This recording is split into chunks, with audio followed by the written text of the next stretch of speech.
Et donc on a le fond de la diapositive, on a le texte qui dit « Inscris ton nom ici », et on a une troisième chose, c'est le Entry Box avec son bouton.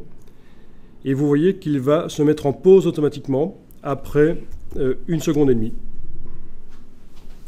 Donc quand les gens vont cliquer sur Submit, il faudra 1 seconde et demie avant de passer à la diapositive suivante, puisqu'on va arriver au bout et puis ça passe à la suivante.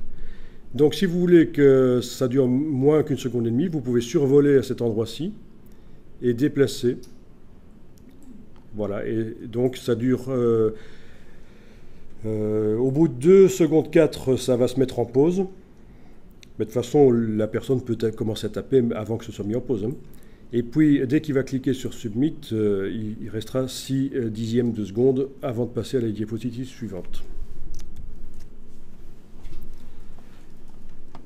Alors, vous l'avez aussi dans Timing, ce réglage. Parce que là, je l'ai fait manuellement, en déplaçant.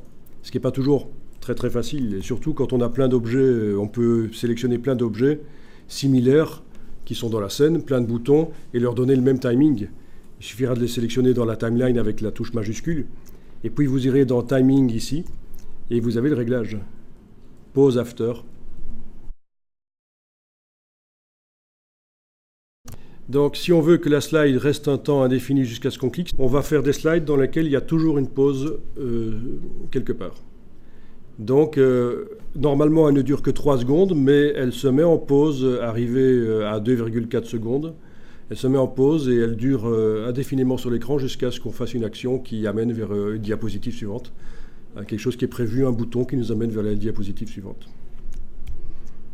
Donc, inactif, oui, c'est en fait le temps entre le moment où on a décidé de passer à la diapositive suivante et le moment où ça passe réellement à la diapositive suivante, oui.